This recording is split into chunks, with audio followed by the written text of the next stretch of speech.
HR leaders, what's on your mind these days? Is it AI? Is it the economy? The talent market? Remote work? Retention? DEI? Pay transparency? New laws? Our 2024 Workplace Trends Report outlines how HR leaders are thinking about these challenges and what they believe will help their organizations overcome them. Want to find out what they said? Head on over to peoplemanagingpeople.com/Workplace Trends 2024 and download the report to find out.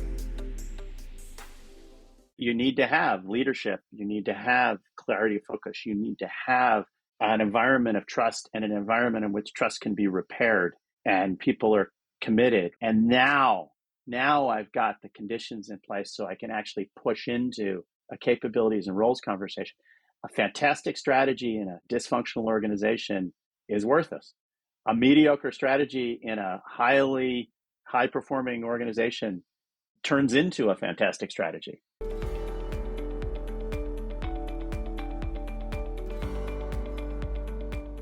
Welcome to the People Managing People podcast. We're on a mission to build a better world of work and to help you build happy, healthy, and productive workplaces. I'm your host, Tim Reitsma. I have a quick question for you. Have you ever tried to implement a business change, whether it's a system, restructure, or change in strategy that was met with resistance? I know I have, and in today's podcast with Richard Hawkes, CEO, founder, and author, we unpack insights from his new book that are needed with any business transformation. Here's one insight. If you try to implement a change and have terrible communication about it, often we, on the receiving end, tend to make up our own narrative to fill in the blanks. And as you can imagine, it doesn't go well. So stay tuned and learn how to drive business transformation the right way. Welcome, Richard, to the People Managing People podcast. I'm really excited for this conversation. We connected just a few minutes ago also to flesh out some ideas for this episode. And all throughout our conversation, I just wanted to hit the record button. So I am so excited for this conversation and for the insights. You know, we aim to drive insights for our listeners and something that's actionable. So I'm really excited that you're here. But before we get into it, tell us a little bit about yourself. What keeps you busy these days? So I'm the founder of a company called Growth River, and I've written this book, which we'll talk a little bit about. What's kept me busy for about 3 decades is I'm really fascinated with how companies grow, people's experiences around that, and how do we bring just sort of a humanity to it that allows us to work together to really grow and scale successful organizations. And I'm very passionate about that and connecting with people around that. Kind of do it all day long. Oh, I love it. I love that word humanity, bringing humanity to it. And that's something that's been swirling around in my mind for quite some time, is bringing that human element to our workplaces, which unfortunately is so often missing. And so yeah, I'm really excited about that. And that's I think a great segue to the next question. For those who know the show, who listen all the time, I always ask kind of my 2 standard opening questions, mainly because one of my core values is curiosity. So I'm curious. I'm curious to you, what does it mean to be a leader? So you sent me this question ahead of time, and I have sort of a meta answer to it, but I'll then add to it. But to be a leader, you actually have to be committed to becoming a better leader. The problem is leadership is a journey. And so if you're a leader on a project, that's really different than being a leader on a team, which is different than being a business leader, which is different than being an enterprise leader, right? So there's these different levels of leadership. But the way you can know the limits of your leadership is this idea that, you don't really know a system or yourself or a team until you try to change something. And so if you try to make a change to your team or make a significant change to your business or to your organization, and you don't know how, you've reached the edge of your leadership. And leadership is the journey to keep doing that and to keep finding greater ways to lead, collect groups of people through change, in particular through uncertainty. Mm-hmm. Yeah, it's not just, leadership isn't leading self. I mean, that's an aspect of it. But what I'm hearing is it's leading your team, leading that transformation. And it's a journey. It's not just, okay, I'm a leader now. now what? It's a journey that might have an end, but it is something that I think, as you said, like we need to continue to learn. We need to continue to hone our craft, hone our abilities in that. And the next question that I always ask, again, our purpose here at People Managing People is to help you, our listeners, build a better world of work. And so, Richard, I'm going to ask you that question. When you hear that phrase, build a better world of work, what comes to mind? So the book provides a lot of tools. So the reason I'm pausing is I'm trying to select exactly where to go with this. At a minimum, a better world of work connects two things. At a minimum, one, it connects to a meaningful purpose. You're creating value in the world, right? There's a purpose element. And then it connects all the way through to being able to be effective in what you do. So if you have an experience of what I'm doing matters and the way in which I'm doing it doesn't have me struggling, right? Then you have a better world of work. Now, what connects those two pieces is there's just a bunch of things in between which you need, strategies and focus and structures and like all that other stuff, all those layers in between. And the building piece is kind of how do you connect those two endpoints and fill in those middle pieces. And that's something that you learn to do depending on the level from which you're leading. Different parts of what you're building come together. But what I'll say is that in the end, it all comes down to aligning ways of working with other people. So organizations, teams, businesses, they grow, they scale, they evolve at the speed of conversations between people and conversations that result in aligned ways of working. Like we've agreed that when, on Mondays at 8 a.m., I'm going to call you. And we mostly stick to that, or we've agreed it's these interdependency, or we've agreed that, whenever we have conflict, we're going to talk it through. And so the building piece is, it really comes down to those connections between people that result in aligned agreements and explicit choices. I like that word, aligned agreements. But also what I'm hearing is it starts at that purpose level. We got to create that purpose. And what's coming top of mind for me is I was reading something on LinkedIn recently, and somebody's post was, I don't care about the company's purpose, just pay me. And I thought, oh, that's interesting. And whether they posted that just to start a conversation, which it did, or they posted it from an area of meaning. But again, what I'm hearing from you, Richard, is like, you've got your purpose and then you've got that effect of what you're doing. And you're, kind of filling in the gaps in between with your business and how you operate and things. But it's really that purpose. I think what's so interesting about that comment is, the whole social contract between companies and the workers is really being renegotiated. And, there's an awful lot of, I don't know, you call it greenwashing, where people, they say they're sustainable, but they're not. Well, there's sort of purpose washing, right? Like we all need to have this higher purpose. And I think there's a lot of legitimate skepticism of people. I think, in the book, it lays out how you would reconcile that, because there are different needs around this. Like I have a need to have my life matter and not have it be too hard, right? Like that's me as a worker, right? Yeah. But the leader of my organization has a need to attract people who are really going to engage to create something far greater than, collectively than people could individually. Mm-hmm. And so there's this constant negotiation. What I can say is that the millennial generation in particular, I have some daughters that age, or even the Gen Xers, are the most purpose-driven generation probably ever on the planet. Mm-hmm. And they have very little tolerance for being asked to work within a company that doesn't have a clearly aligned purpose and isn't actually enabling them. And what they all want to do is make good money and serve a purpose. That's and they haven't really bought into let's, take that job to survive belief that previous generations held as being most important. So I think that's kind of what you're pointing to.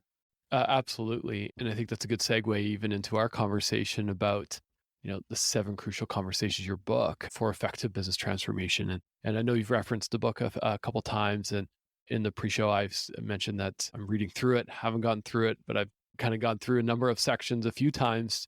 I think it's a phenomenal book. I think there's so much in this one journey through your book called Navigate the Swirl.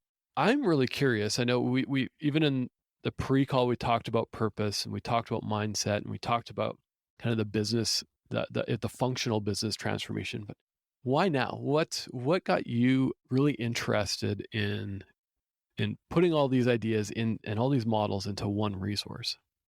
Well, I've been doing this for a long time. So I've been on I'm going to use the word journey. In the book, one of the things it'll take you through is kind of the stages that any company will go through naturally as they evolve. And I've worked with companies that have gone through all of those stages, right? With one company I worked with, there were 4 scientists in a lab, and we grew to be a large global organization in DNA sequencing with labs in China and Europe and all over, right? And so I've been on the whole journey. And so the first thing is this isn't theoretical. These are every single thing in the book is something that I've seen and actually experienced. So it's much more of, reporting what it's actually like as the journey unfolds. And so I had a real desire to just, capture that. It was like taking my notes from having done this for all these years. The other thing is that, leading transformation, or whether it's transforming a business culture, transforming a business model, digital transformation, transforming your team, all of these things, it's just a lot easier if you have a roadmap. Mm-hmm. Because once again, it all happens at the speed of conversation. So if people have the right vocabulary, right, they actually have access to the language to start to discuss what's going on around them, you can really accelerate this. So my need was to accelerate the journey. And the book took 3 decades to pull together, because there was an awful lot of stuff that I had to take out anything that wasn't real, mm-hmm. right? There's nothing theoretical in it. Every one of the ideas has proven at the place in the journey where it is to actually have been highly relevant, in some cases, to hundreds of leaders and hundreds of teams across multiple organizations in different parts of the world, in different cultures. So it's everything in it is pretty much, universal and valuable. So that's a big answer. It was a life journey for me. It's something I've been doing a long time.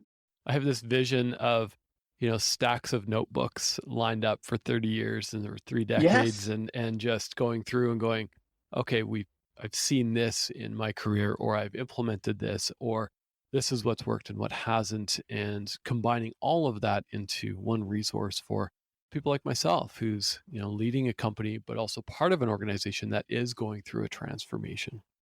The other thing that's happened with this is, before the book was even published, and I don't really know what the number is, but it probably would be conservative to say 500 to 700 people had read it and provided feedback as well, because the earlier drafts were actually have been used to lead these journeys in organizations, with 50,000 people in them, where, right. So it was also not just me with my notes saying this is in or out.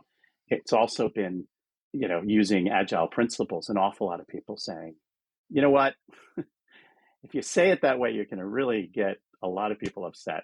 Maybe if it, lots and lots of feedback, and I'm sure you know what it feels like to get that kind of feedback. That's wonderful, and it's painful. Yeah. It's like, what do you mean you don't understand? Exactly. Yeah. Exactly. No, I hear you. And, business transformation, from a transformation of, hey, we're going to now, instead of producing physical copy of something, or we're now going to go digital. I mean, making that decision. And I've been part of organizations where, there's been a change happen right at the meeting table. It's like, oh, by the way, we're going left. I know everyone was going right, but we're now going left. There's going to be chaos because we don't really know how we're going to do this, but join me along the journey. When you hear that type of transformation, what's a blocker, or what's the resistance, or, what is the intersect between those two? Because I can imagine some of our listeners relate to that of, hey, the world of work has changed from we need to be in the office to we're going to go hybrid, we're going to go remote. So even from an HR perspective or a leadership perspective, there's so much transformation that has happened in such a short period of time. And yet there's that tension that could be created. So walk us through that a little bit. Yeah. So there's a lot that comes together in your question. But let me just first say, companies aren't machines. They're social systems, right? So transformation doesn't happen because somebody who's an engineer designs something new and then tells everybody to play their new roles or their new positions or it doesn't unfold that way in the real world. Mm-hmm. The way it unfolds in the real world is more we have a general idea of what we're going to do, and then everybody has to check in, and then they have to try things out because the way it turns out to be in reality is rarely what you could envision when you started. So the challenge with any kind of transformation is something called event horizons. And event horizons are this moment in time where you don't know what's going to happen on the other side. And so the leadership challenge is very different on the front end of an event horizon versus on the back end of an event horizon. So what you were describing about sitting around a table and suddenly the world changes. So on the front end of an event horizon, the challenge is to keep everybody calm and focused so they can create the conditions for the event horizon to happen in the first place. Let's imagine we're going to have a new leader come to our organization. I can't tell you what the company's going to be like after that leader is here. But what I can tell you is if we all agree we need a new leader, we can all come together and create the conditions for the new leader. And it's a total waste of our time worrying about what it's going to be like afterwards. So the leadership challenge is everybody needs to focus, and no positioning, no trying to create everything, no trying to game it, right? But then the moment an event horizon happens, the challenge is totally different. The challenge is now accepting the new reality and learning how to succeed within it as quickly as possible. So this is true whether it's a new product, whether it's a new technology, whether it's a new org structure, whether it's a new... So transformational journeys are made up of event horizons. And the whole challenge is leading through those event horizons. Now, you asked two questions. You asked resistance and blockers. Mm-hmm. So it's easy to get the resistance part. If you don't tell me an event horizon is coming, and then or if you tell me it's coming and you don't help me understand what I can do, because every single person, most people I know they just want to create value and they want to be included.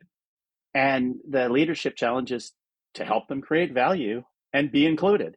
So on the front end of an event horizon, if you announce this change that's coming, and it's something in the future, you need to really help people understand. Otherwise, they'll create their own narrative and they'll step into the void and it'll go off. And on the back end, it's a different challenge. That's the resistance piece. Feeling disrespected because your agency to take your own choices has not been respected. That's where the pitchforks and torches come from, right? What I think is so funny is the worst change leader in the world was Dr. Frankenstein, because they could have just accepted his monster. I mean, why did the villagers revolt? He mismanaged change, right? I love that analogy. Thank you. But that's the resistance piece. And then the blocker piece is a little bit different. The blocker piece is, I'll pan back and look at your company. Well, what are the things that we need to change in my company to unleash potential? In other words, what are the transformations that need to happen? Do I need a new technology? Do I need a new product? What's the rationale? What's the causal logic for why this transformation and this order of event horizons is the right order for us? And those are sort of the two things going on. Mm-hmm.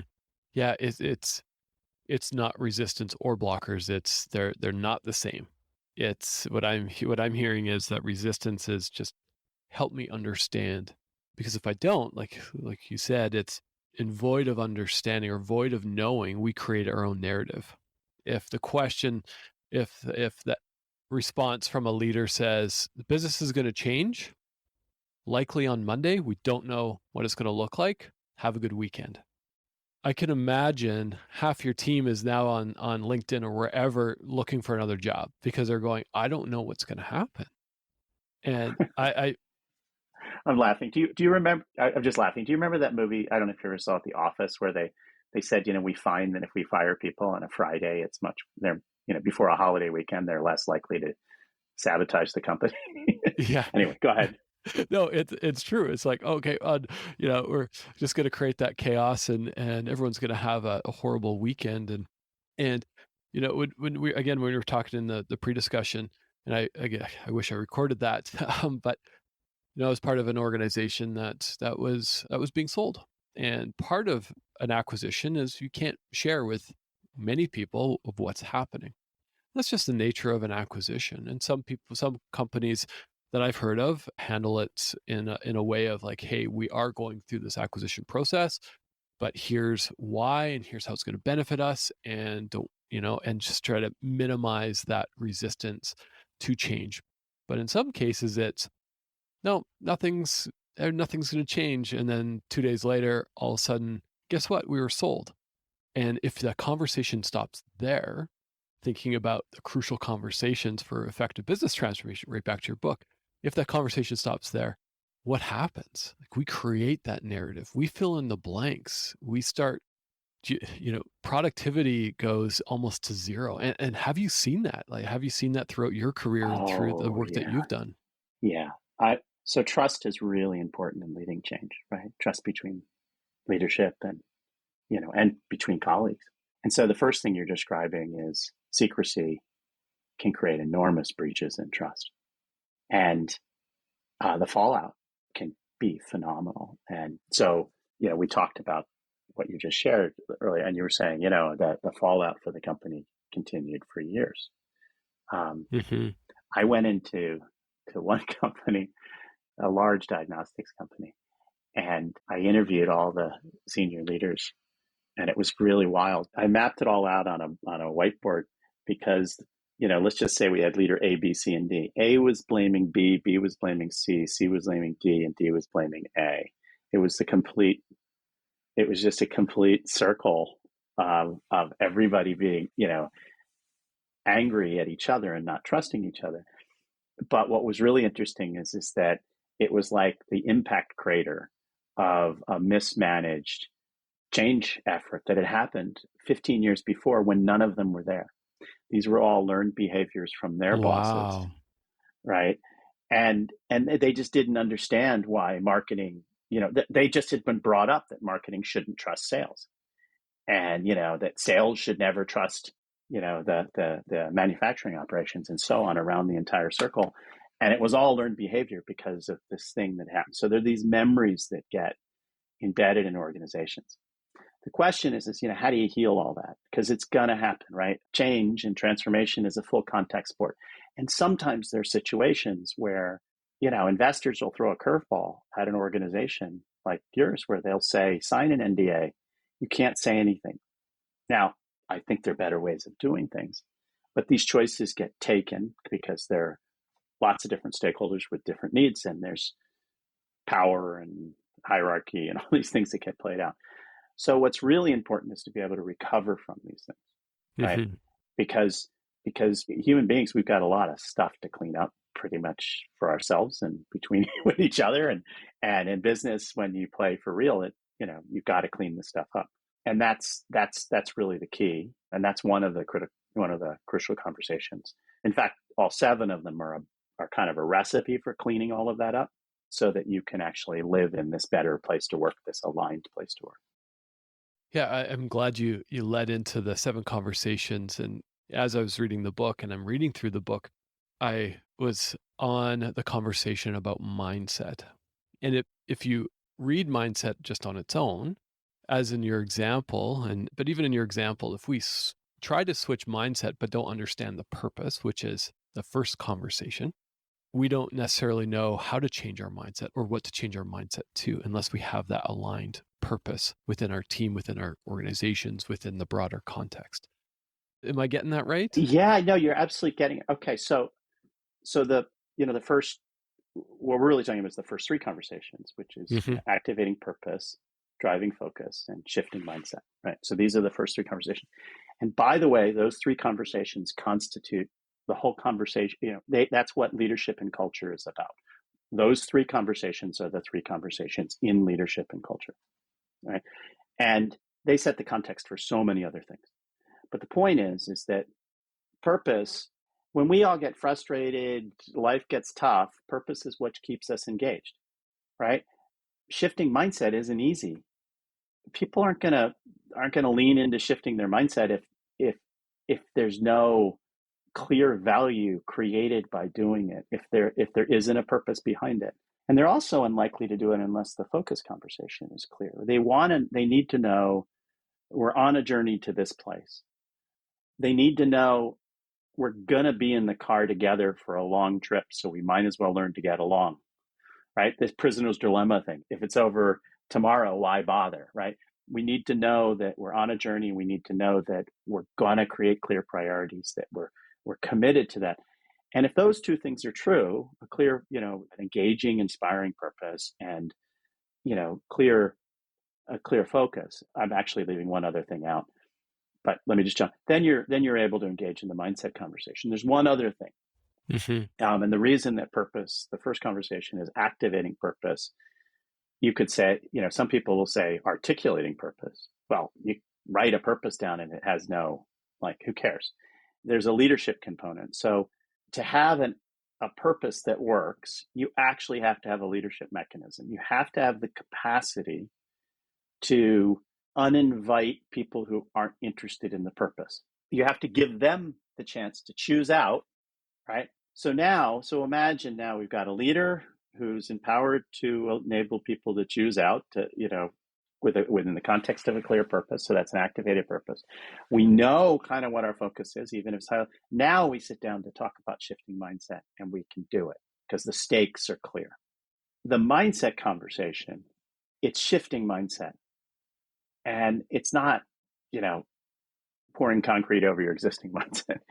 It's about, how do we create the capacity to move and change together, to make commitments to each other that we actually keep, to show up and be accountable at all different levels of accountability for ourselves and our roles, accountability for our peers being successful, accountability for our team, for our organization, for our company, for the higher levels in a ladder of accountability. And then within that, how do we repair trust? So the example you were talking about, where we're around the table and major breach of trust, right? How do you recover from that? People will leave an organization when there's a breach of trust like that isn't repaired. The only way you repair it, and it's going to sound, this may sound a little counterintuitive, but the only way you repair trust is by having the ability to give and receive feedback, the intention to give and receive feedback across functional and hierarchical lines. You have to show up and listen and respond thoughtfully. And what's amazing is when leaders do that, and when teams do that, they can repair even egregious breaches of trust because they're on a journey, and they just need to know. Well, anyway, we've all had that experience, with each other. But that's the shifting mindset conversation. Yeah, I love that you brought in purpose and activating that purpose, but also trust. I mean, I've been podcasting now. I think this is probably episode 55 to 60. I've lost count. And there's like a common theme throughout years of releasing episodes, and that is trust. And yet, we could do a whole conversation on that, and maybe we'll do that in the future, because I've started to dive into some research around why is this still an issue in our work environment. Maybe it's just human nature. Maybe it's the organizations we're part of. Maybe it's like your example of, I wrote down the circle of blame. I don't know if that's a concept or not, but maybe it should be now. And it's like, we just keep blaming each other without taking that left turn to pull us out. And that's what's preventing us from having effective business transformation. And yes, of course, there's the mechanics of the business, the legalities of the business, and all of those things need to be taken into consideration when your organization is transforming. But like you said right from the beginning, it's not a machine. There's the human element to it. and I've said this so many times, is us humans, we're so uniquely different. And that's what makes leadership sometimes such a challenge, because not everyone is the same. Like, I'm a father of 2 kids. One is 5, one is 8. They're so different, like so different, but yet we're not raising them any different. They're just different. And think of that from when you're leading a team of 5 or 10 or 50. You've got 50 unique individuals. You need to now change the organization, or the organization is going to evolve. Where do you start? Like, maybe we've already hit on this, but I think, like, as a leader who's now leading this change or this transformation, knowing that there's X amount of unique individuals, where do we start? How do we do this? So this may sound self-serving, but I would start by reading the book, and here's why I'm saying that. Like it's just that it really does lay out how to answer that question. It gives you contextually what you're trying to do, and it gives you the basic information and ideas you would need to begin a conversation around how to start. But the answer is, once it comes back to, it's all about a conversation. The first thing is recognize you can't start alone. You can plan and read and do stuff and sit in the corner and create everything you want, but these are social systems, and it's not about you. Even if you're the leader and even if you're the founder, this is an unruly beast that exists separately from you.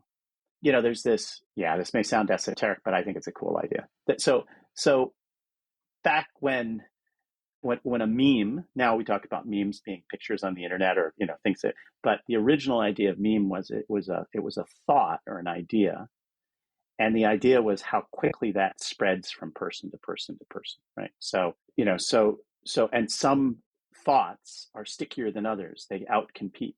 Some replicate faster, right? And so on. The speed of these things, and we're just hosts. These things are like viruses. They live in your mind and they spread to someone else's mind, and we're collectively just kind of hosting these things. And it doesn't have anything to do with any of us individually. They run on us. We're the computers. They're the operating system. They're running on our brains. When you just think about your organization, if you're a leader and you can't imagine, even if you have a small team, you've got 4 people, try to imagine what they're all doing right now. It's right now do 10 or 50,000. The complexity is beyond that. And it's independent of you.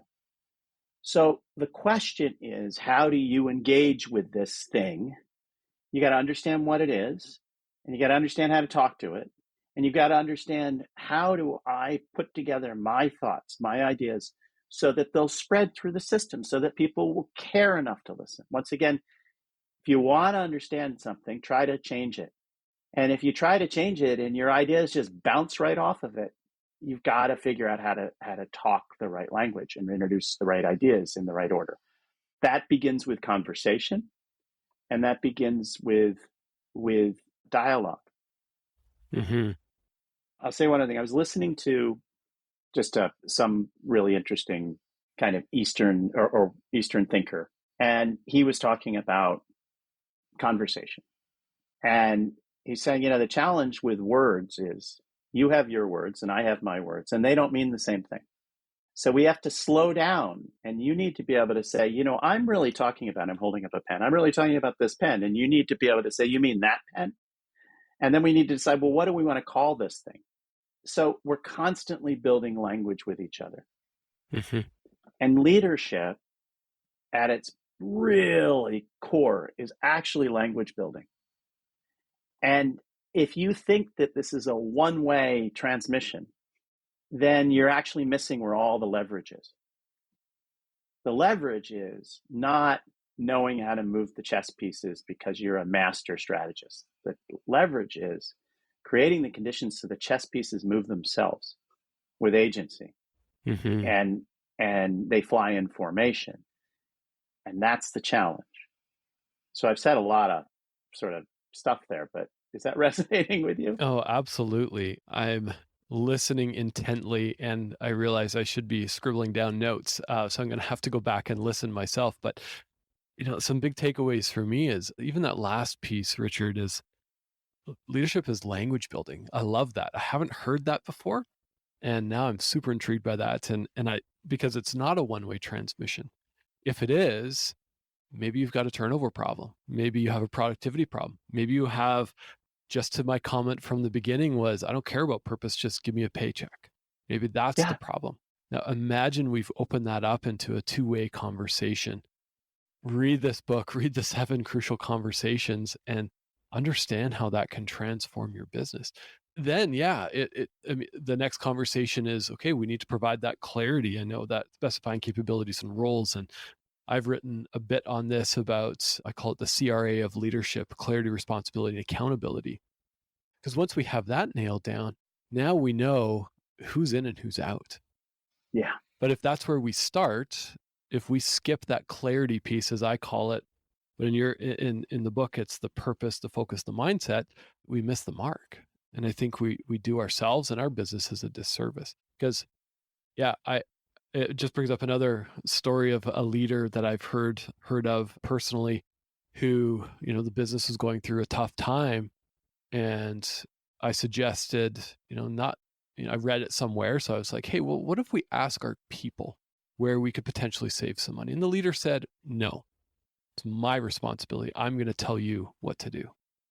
And I just, that's a one-way transmission. That's not inviting in that narrative. And what's your take on that? Yeah, no, I think you're right, but I think we have to be careful a little bit. And it's just that there are places where directive top-down decisions are necessary. Absolutely. And there are places where they're destructive. And the question is, how do you sort out one from the other? The most senior leader in an organization, and I'll say an enterprise, because it could be, from a few people to a large company, right? But there's a few decisions and choices that they would own that no one else can own. And they can't give them to anyone else. And they need to be fully accountable for them, because it creates a context for all the rest. Mm-hmm. And those are, final call decision rights on the purpose of the overall enterprise, on the ways of thinking and acting, the culture that are taught and reinforced in the organization, right? That you could call that the intentional culture, right? They have to have final call on that. They have to be thoughtful about that. They also need to be thoughtful, and this is the hardest conversation, is the system of roles conversation. Mm-hmm. So the hard part about the system of roles conversation, capabilities and roles, which is what you pointed to, is that it's the place where it gets real for people. Like, we're really all happy to talk about purpose, and we'll talk about focus, and mindset's great, and we're feeling great. And now it comes down to dividing up power. Who's going to be the boss? Who's going to play which role? How's the org structure going to look? That's the fourth conversation. And that's the conversation where almost all transformational initiatives, the ones that fail. That's the place where they hit a wall and splat. And it's what you were talking about with clarity of roles. So you've got to get a maturity level around purpose and focus and mindset, so that you have a leadership team or a leadership group that has the capacity to actually engage in a capabilities and roles conversation. Because the capabilities part is, well, what does the business need? What are the factors or variables that a business needs to be successful, to win? And the roles piece is, how do you divide the ownership up for those between individuals, including decision rights and other things, but for players in the organization? And if you don't have the right purpose and focus and mindset conversations, if they're not healthy conversations, the business loses. Mm-hmm. It all becomes about individuals, because the needs of individuals, the desires, the careers, the dreams, they butt up against the needs of the business, and the business loses.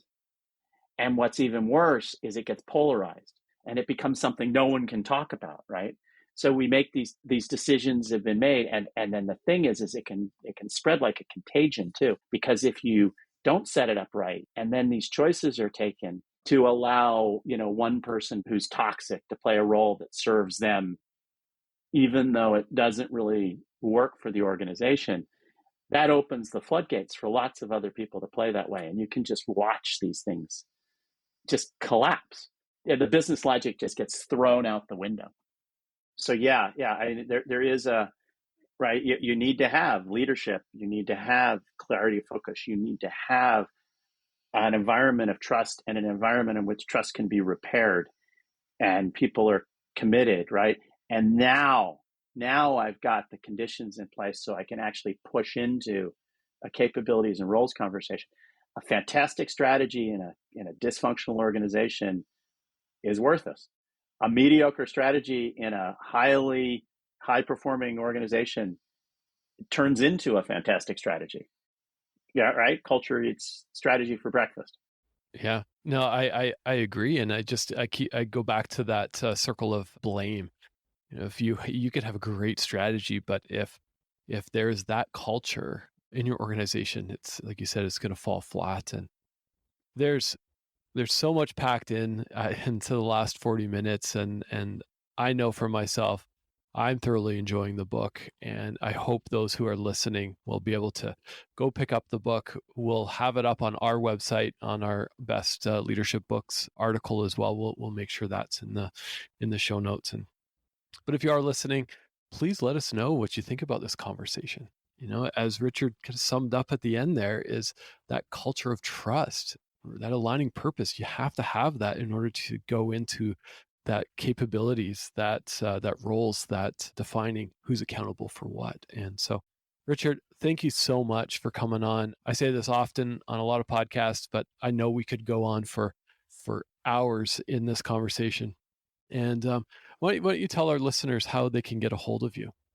So you can go to my website. It's easy. It's growthriver.com. Growth River is where my colleagues and I, our company. You can find me in LinkedIn. Send me an invitation and, connect that way. And my book, it's easy to get. It's on Amazon, but it's in various bookstores. And I would really, anybody who has questions or feedback, once again, it's a conversation. And what I want is to create the most powerful kind of mind tools around this, or ways that can really contribute to all of us, because I believe that companies, I don't think they're going away. And I think that it's going to be through businesses and through teams that we're going to have to solve some of the toughest stuff that we're facing. And we've got some pretty big things happening to us, that all of us on this planet. So I have a real burning desire to get a highly effective toolkit together. And so any feedback from anyone, welcome. Bring it on. I love that. Yeah. Well, thanks again, Richard, for coming on. And for those who are listening, please, reach out to Richard, reach out to myself. Always open to hear your feedback on this episode or previous episodes. Or if you have an idea for a future one, let us know. We aim to provide actionable insights, and this 45 minutes is, I believe, jam-packed with insights, and so is Richard's book. So with that, thanks for tuning in. Thanks for listening. And thanks again, Richard, for coming on. Thank you.